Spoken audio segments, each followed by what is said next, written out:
Hello,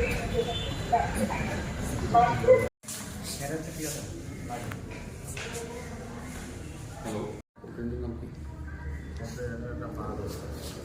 বাহাদুর নাম কি?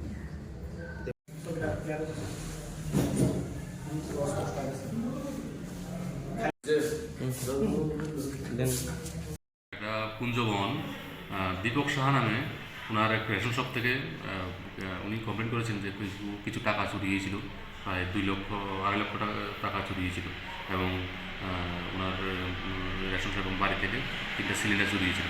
তো এবার আমরা তদন্ত করে এটাকে প্রথমে আমরা অ্যারেস্ট করেছিলাম কিছু প্রায় 6 জনকে প্রথমে অ্যারেস্ট করেছিলাম। অ্যারেস্ট করার পর ওদের হেফাজত থেকে আমরা গ্যাস সিলিন্ডার যেগুলি চুরি করেছিল বিভিন্ন জায়গাতে ওরা রেখেছিল, ওখান থেকে আমরা ওদের স্বীকারোক্তিমূল আমরা সিজ করি এবং পরবর্তীতে ওদের স্বীকারোক্তিমূলে বাকি এখন আরও 5 জনকে অ্যারেস্ট করি।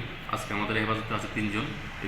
ওরা পুলিশ রিমান্ডে ছিল এবং ওরা পরবর্তীতে পুরা এই যে এই গ্যাংটাকে আমরা মানে প্যাক করে ওদের স্বীকারোক্তিমূলে সব কিছুই আমরা উদ্ধার করতে পারি।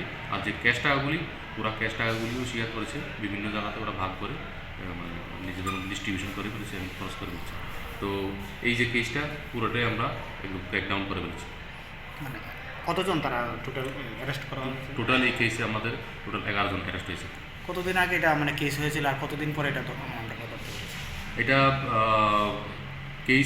কেস হয়েছিল আনুমানিক আজকে থেকে 25 দিন আগে, হ্যাঁ, এবং কেস হওয়ার সঙ্গে কিছুদিন পরেই আমরা অ্যারেস্ট করেছি। প্রথমে অ্যারেস্ট করার পর তাদের স্বীকারোক্তি বলে আজকে আমরা এই যে মেইন গ্যাংয়ের যে প্রিন্সিপাল, হ্যাঁ, একিউজড, ওকে আমরা অ্যারেস্ট করেছি।